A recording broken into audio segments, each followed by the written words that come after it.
அஸ்ஸலாமு அலைக்கும் வரஹ்மத்துல்லாஹி பரகாத்துஹு. அல்ஹம்துலில்லாஹி ரப்பில் ஆலமீன். புகழனைத்தும் நம்மை படைத்து பரிபாலிக்கிற இறைவனுக்கே உண்டாவதாக. அன்பிற்குரிய அல்லாஹுவின் நல்லடியார்களே, தாய்மார்களே, சகோதர சகோதரிகளே, இறைவனுடைய அருள்வளம் இறங்கக்கூடிய ரமலான் மாதத்திலே சகர் நேர நிகழ்ச்சியாக பல தகவல்களை நம்முடைய ஜமாத் சார்பாக நாம் வெளியிட்டு வருகிறோம். அதில் நபிகள் நாயகம் ஸல்லல்லாஹு அலைஹி வஸல்லம் அவர்கள் அன்றாடம் நமக்கு கற்றுத்தந்திருக்கக்கூடிய துவாக்களையும் நாம் ஒரு பாடமாக பார்க்க இருக்கிறோம். அதில் இன்றைய தினம் நபிகள் நாயகம் ஸல்லல்லாஹு அலைஹி வஸல்லம் அவர்கள் தஹஜத் தொழுகைக்காக எழும்பொழுது அதற்கென்று ஒரு பிரத்யோக துவாவை நமக்கு கற்றுத்தந்திருக்கிறார்கள். அந்த துவாவை நாம் பார்க்க இருக்கிறோம். பொதுவாக தஹஜத்துடைய நேரம் என்றாலேயே அது இறைவனுடைய அருள் அதிகமாக சூழ்ந்திருக்கக்கூடிய ஒரு நேரம். நபிகள் நாயகம் ஸல்லல்லாஹு அலைஹி வஸல்லம் அவர்கள் சொல்லுகிறார்கள், ஒவ்வொரு இரவிலேயும் அந்த இரவை 3 பகுதிகளாக பிரித்து அதில் அந்த 3வது பகுதியிலே இறைவன் அடிவானத்திற்கு வருகிறான். இறைவன் அடிவானத்துக்குன்னு அல்லாஹ் நேரடியாக அங்கே வரங்க போறதில்ல, இறைவன் அரிசில் தான் இருக்கக்கூடியவன். அந்த அளவுக்கு நமக்கு இறைவனுடைய அருள் அந்த டயத்தில் வருதுன்னு ரசூலுல்லாஹி ஸல்லல்லாஹு அலைஹி வஸல்லம் குறிப்பிடுறாங்க. அப்படி இறைவன் வந்து விட்டு கேட்பானாம், இந்த சந்தர்ப்பத்தில் என்னிடத்துல பிரார்த்தனை செய்வதற்கு யாரும் இருக்க மாட்டாங்களா? அப்படி பிரார்த்தனை செஞ்சா நான் அவங்களுடைய பிரார்த்தனையை ஏற்றுக்கொள்கிறேன். அதே மாதிரி இந்த சந்தர்ப்பத்தில் என்னிடத்துல பாவ மன்னிப்பு தேடுறதுக்கு யாரும் இருக்க மாட்டாங்களா? அப்படி பாவ மன்னிப்பு தேடினால் ஃபஅக்ஃபிர லஹு, நான் அவர்களுடைய பாவங்களை மன்னிக்கிறேன் என்று அல்லாஹ் சொல்வதாக குறிப்பிடுறாங்க. அதே மாதிரி வேற ஏதாவது தேவைகள் இருந்தாலும் அதை இந்த டயத்தில் என்னிடத்துல கேட்க மாட்டாங்களா? இந்த டயத்தில் கேட்டால் ஃபஉதியஹு, அவங்க கேட்கிறதையே நான் அவர்களுக்கு வழங்குகிறேன் என்று அல்லாஹ் சொல்வதாக ரசூலுல்லாஹி ஸல்லல்லாஹு அலைஹி வஸல்லம் சொல்றாங்க.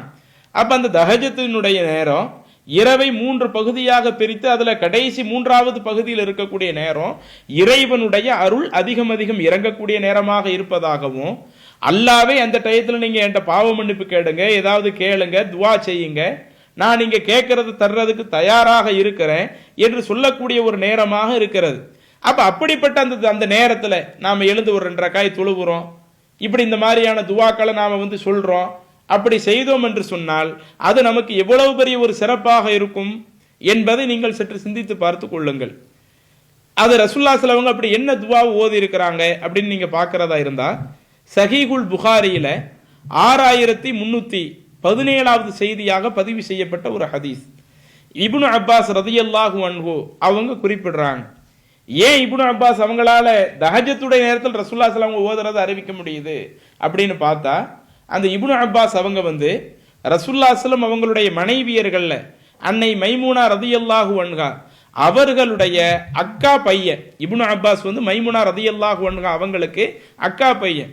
அப்ப அவங்க சில நாட்கள்ல இரவு நேரத்தில் என்ன செய்வாங்க, ரசூலுல்லாஹி ஸல்லல்லாஹு அலைஹி வஸல்லம் அவங்க வீட்டிலேயே, அன்னை மைமூனா ரலியல்லாஹு அன்ஹா அவங்களுடைய வீட்டிலேயே சில நாட்கள் இரவு தூங்குவாங்க. அல்லாஹ்வுடைய தூதர் அங்கு இருக்கக்கூடிய நாட்களில் இப்னு அப்பாஸ் ரலியல்லாஹு அன்ஹு அவர்களும் தூங்கி இருக்கிறார்கள். நாம சில செய்திகளை ஆதாரபூர்வமான செய்திகள்ல பார்க்கிறோம். அப்படி தூக்கத்தில் இருக்கும்போது ரசூலுல்லாஹி ஸல்லல்லாஹு அலைஹி வஸல்லம் அவங்க இரவு தொழுகைக்காக எழுந்தாங்க, நானும் தொழுவதற்காக எழுந்தேன். ரசூலுல்லாஹி ஸல்லல்லாஹு அலைஹி வஸல்லம் உளு செஞ்சுட்டு தொழுதாங்க, நானும் தொழுகைக்காக உளு செய்து விட்டு ரசூலுல்லாஹி ஸல்லல்லாஹு அலைஹி வஸல்லம் அவங்களுக்கு இடது பக்கம் நின்னேன், என்னை அல்லாஹ்வுடைய தூதர் தன்னுடைய வலது பக்கம் நிறுத்தினாங்க என்று சொல்லக்கூடிய சில செய்திகளை எல்லாம் ஹதீஸ்ல பார்க்கிறோம். அப்ப அன்னை மைமூனா ரலியல்லாஹு அன்ஹா அவங்க சினமாவாக இப்னு அப்பாஸ் அவர்களுக்கு இருக்கிறதுனால தான் இப்படி ரசூலுல்லாஹி ஸல்லல்லாஹு அலைஹி வஸல்லம் அவங்க தஹஜத்துடைய நேரத்தில் சொல்லக்கூடிய துவாவையும் இப்னு அப்பாஸ் அவர்களால் கூற முடிகிறது.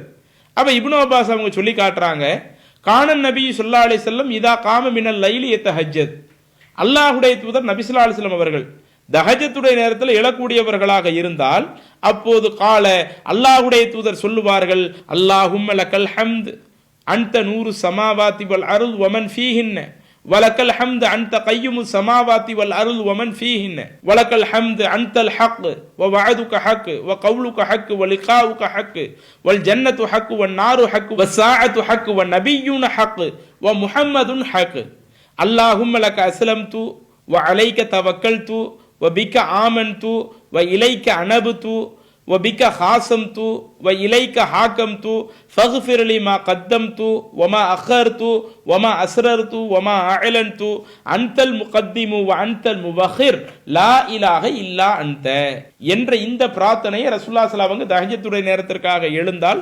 சொல்லுவார்கள் அப்படின்னு இப்னு அப்பாஸ் ரதியல்லாஹு அன்ஹு அவங்க சொல்லக்கூடிய செய்தி சஹீஹுல் புகாரியில அது பதிவு செய்யப்பட்டிருக்கிறது. இதை பார்க்கறதுக்கு மிக நீண்ட துவாவா இருக்கலாம். அந்த துவாவில் உள்ளடைய இருக்கக்கூடிய சாரம்சம் என்ன ஒன்று ஒன்றா எடுத்து பாருங்க. அந்த துவாவில் அப்படி என்ன கருத்து இருக்கிறது? அல்லாஹும்ம இறைவா, லக்கல் ஹம்து உனக்கே புகழ் அனைத்தும், அந்த 100 சமாவாத்தி வல் அருள் வானங்களினுடைய பூமியினுடைய ஒளியாக நீ இருக்கிறாய். ஒமன் ஃபீஹின்ன இன்னும் அந்த வானங்களிலும் பூமியிலும் இருப்பவர்களுடைய யாரெல்லாம் இருக்கிறாங்களோ அத்தகைய ஜீவராசிகளுக்கும் நீ ஒளியாக இருக்கிறாய். வலக்கல் ஹம்து உனக்கே புகழ் அனைத்தும், அந்த கையுமு சமாவாத்தி வல் அருள் வானங்களையும் பூமியையும் நிர்வகிப்பவனாக நீ இருக்கிறாய். ஒமன் ஃபீஹின்ன இன்னும் அதில் இருக்கக்கூடிய வானங்கள் பூமிகளில் இருக்கக்கூடிய ஜீவராசிகளையும் நிர்வகிக்கக்கூடியவனாக நீ இருக்கிறாய். வலக்கல் ஹம்து உனக்கே புகழ் அனைத்தும், அன்தல் ஹக்கு நீ உண்மையானவன், வ வஅதுக ஹக்குன் உன்னுடைய வாக்குறுதி அது உண்மையானது, வ கவுலுக ஹக்குன் உன்னுடைய கூற்று உண்மையானது, வ லிகாஉக ஹக்கு நாங்கள் உன்னை சந்திக்கிறது உன்னுடைய சந்திப்பு அது உண்மையானது, வல் ஜன்னத்து ஹக்கு சொர்க்கம் என்பது உண்மையானது, வன் நாரு ஹக்குன் நரகம் என்பது உண்மையானது, வ சாஅத்து ஹக்குன் அந்த மறுமை நாள் என்பது அது உண்மையானது, வன் நபியூன ஹக்கு நபிமார்கள் உண்மையானவர்கள், வ முஹம்மதுன் ஹக்கு முஹம்மது நபி ஸல்லல்லாஹு அலைஹி வஸல்லம் அவர்களும் உண்மையாக வந்தார்கள். அல்லாஹும்ம இறைவா, லக்க அஸ்லம்து நான் உனக்கே கட்டுப்பட்டு விட்டேன், வ அலைக்க தவக்கல்து நான் உன்னையே சார்ந்திருக்கிறேன், வ பிக ஆமன்து நான் உன்னையே நம்பிக்கை கொண்டிருக்கிறேன், வ இலைக்க அனபுது நான் உன் பக்கமே சார்ந்திருக்கிறேன், வ பிக ஹாசம்து நான் உன்னை கொண்டே வாதம் செய்கிறேன், வ இலைக்க ஹாக்கம்து நான் உன்னை கொண்டே வழக்குரையாடுகிறேன், ஃபக்ஃபிர்லி என்னை நீ மன்னிப்பாயாக, மா கத்தம்து வமா அஹர்து நான் எதை முற்படுத்தி செய்தேனோ அதையும் நீ மன்னித்து விடு, ஒமா அஹர்து எதை நான் இன்னும் அடுத்து செய்வேனோ அந்த பாவங்களையும் மன்னித்து விடு, ஒமா அஸ்ரர்து ஒமா அஅலன்து நான் எதை ரகசியமாக செய்தேனோ அதையும் மன்னித்து விடு, ஒமா அஅலன்து வெளிப்படையாக நான் செய்த தவறுகளையும் இறைவா நீ மன்னித்து விடு, அன்தல் முகத்திமு நீயே முற்படுத்தக்கூடியவன், அன்தல் முபக்கிரு நீயே பிற்படுத்தக்கூடியவன், லா இலாஹ இல்லா அன்த உன்னை தவிர வேற எந்த கடவுளும் இல்லை அப்படின்னு என்ன செய்யறாங்க அல்லாஹ்வுடைய தூதர் ஓதுறாங்க. அப்ப தஹஜ்ஜுடைய நேரத்தில் ஏற்கனவே முதல்ல பார்த்தோமே, அந்த டயத்துல நாம பிரார்த்தனை செஞ்சா அந்த பிரார்த்தனையை அல்லாஹு தஆலா ஏற்றுக்கொள்கிறான், நாம் கேட்டதை வழங்குகிறான் என்று சொன்னால் இதுல என்னென்ன அம்சம் எல்லாம் உள்ளடக்கி இருக்குது? இறைவனை புகழக்கூடிய வார்த்தையாக நீதான் புகழுக்குரியவன், வானங்களுக்கும் பூமிக்கும் ஒளியானவன் நீந்தான், வானத்தையும் பூமியையும் நிர்வகிக்கக்கூடியவன் நீந்தான் என்கிற இறைவனை புகழ வேண்டிய விஷயத்தை புகழ்ந்து விட்டு அடுத்து என்னென்ன அம்சம் எல்லாம் வந்தது? வலக்கல் ஹம்து இறைவா உனக்குத்தான் எல்லா புகழும், அன்தல் ஹக் நீ உண்மையானவன். நம்மளுடைய ஈமானை அதிகப்படுத்தக்கூடிய ஒரு வார்த்தையாக இந்த வார்த்தைகள் அமைந்திருக்கிறது.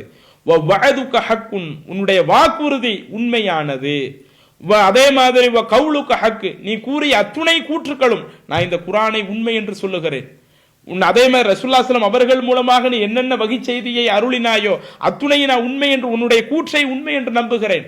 வ லிகாவுக ஹக் இறைவன் நாங்கள் எல்லாரும் உன்னைத்தான் சந்திக்க போறோம், உன்னுடைய சந்திப்பை நான் உண்மை என்று நம்புகிறேன். அப்ப அந்த சந்திப்பை உண்மை நம்ம நம்பினோம்னா அந்த சந்திப்புல நாம நல்ல நிலையில சந்திக்கணும்ன்ற கருத்து உள்ள இருக்குது இல்ல. நான் ஒரு குற்றவாளியாக ஒரு பாவியாக அல்லாஹ்வை போய் பார்த்துடக்கூடாது, நான் இறைவனை முழுக்க முழுக்க ஏற்றுக்கொண்டவனாக இறைவன் சொன்ன சட்டத்திட்டங்களை கேட்டு நடந்தவனாக உன்னை சந்திக்கணும் என்ற அவ்வளவு சாராம்சமும் அதுக்குள்ள அடங்கி இருக்குது. உன்னுடைய சந்திப்பு என்பது உண்மையானது. அதே மாதிரி ஒல் ஜன்னத்து ஹக்கு நீ நல்லவர்களுக்கு தயாரித்திருக்கிற சொர்க்கம் உண்மை நம்புறேன். ஒன் நாரு ஹக்கு நரகத்தை நான் உண்மை என்று நம்புகிறேன். ஒ சாஅத் ஹக் அந்த மறுமையினால உண்மை நம்புறேன். அப்ப அந்த சொர்க்கத்தை நரகத்தை மறுமையை நாம் உண்மை என்று நம்பினோம் என்று சொன்னால் நம்மளுடைய வாழ்க்கை முழுக்க முழுக்க அதை நோக்கித்தானே போகணுங்கிற ஒரு கோரிக்கை அல்லாஹ்விடத்தில் வைக்கிற மாதிரி இருக்குது. அந்த சொர்க்கத்துக்கு இறைவனை கொண்டு போய் சேர்த்துரு, நரகத்தில் என்னை காப்பாத்திரு என்ற கருத்துக்கள் எல்லாம் இந்த வார்த்தைக்குள் அடங்கி இருக்கிறது நீங்க பார்க்கலாம். அதே மாதிரி நபியூன ஹக்கு, நபிமார்கள் உண்மையானவர்கள், முஹம்மதுன் ஹக்கு, முகமது நபி உண்மையானவர்கள், இப்படி எல்லாத்தையுமே நம்ப வேண்டிய விஷயத்துல நான் கரெக்டா நம்புறேன், இறைவன் அதுக்கு உதவி செய்து விடு என்கிற ஒரு விஷயத்தையும் இந்த துவா நமக்கு சொல்லி தருகிறது. அதே மாதிரி அதனுடைய அடுத்த பகுதி என்ன வருது? அல்லாஹும்ம லக அஸ்லம்து, இறைவா நான் உனக்கே முழுக்க முழுக்க கட்டுப்பட்டு நடப்பவன். அதே மாதிரி அலைக்க தவக்கல்து, என்ன விஷயம் வந்தாலும் என்ன சிக்கல் வந்தாலும் நான் உன்னையவே சார்ந்திருக்க, உன் மீதே நான் தவக்கல் வைக்கிறேன். வபிக்க ஆமன்து, உன்னையே நான் நம்பிக்கை கொள்கிறேன். வ இலைக்க அனபுது, நான் உன் பக்கமே சார்ந்திருக்கிறேன்.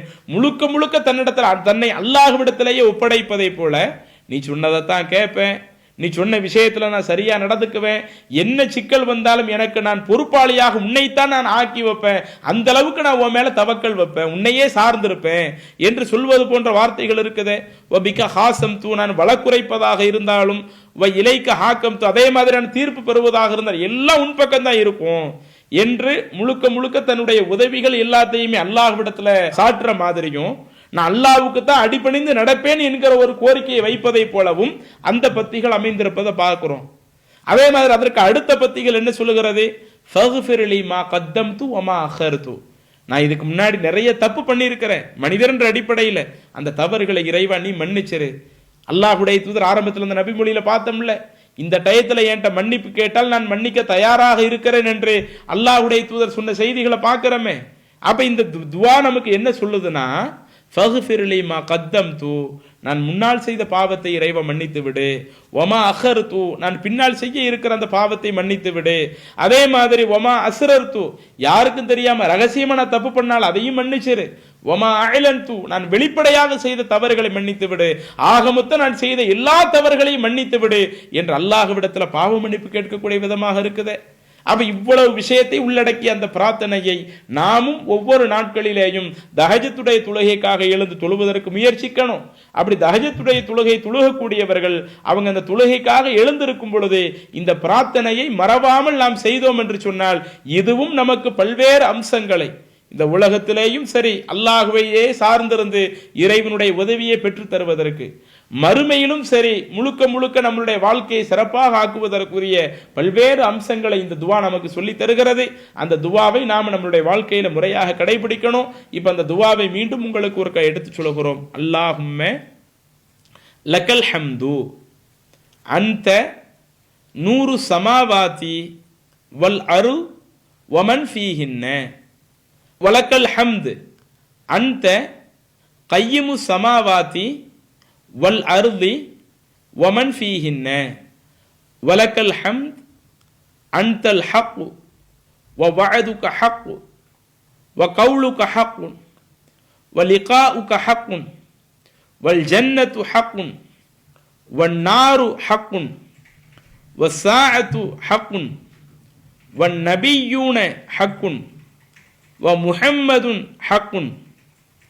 அல்லாஹும்ம லக அஸ்லம்து வ அலைக தவக்கல்து வ பிக ஆமன்து வ இலைக அனபுது வ பிக ஹாசம்து வ இலைக ஹாகம்து ஃபக்ஃபிர்லி மா கத்தம்து வ மா அஹர்து வ மா அஸ்ரர்து வ மா அஅலன்து அன்தல் முகத்திமு வ அன்தல் முவஹிரு லா இலாஹ இல்லா அன்த. அப்ப இது போன்ற அந்த பிரார்த்தனைகளை அதிகம் அதிகம் தஹஜத்துடைய நேரத்தில் செய்து அதனால கிடைக்கக்கூடிய எல்லா நற்பலன்களையும் இந்த உலகத்திலேயும் மறுமையிலும் பெறக்கூடிய நன்மக்களாக அல்லாஹ் நம் அனைவரையும் ஆக்கி அருள்வானாக என கேட்டுக்கொண்டு இன்ஷா அல்லாஹ் அடுத்தடுத்த நாட்கள் இன்னபிற துவாவை பார்க்கலாம். அஸ்ஸலாமு அலைக்கும் வரஹ்மத்துல்லாஹி பரகாத்துஹு. அல்லாஹு அக்பர், அல்லாஹ்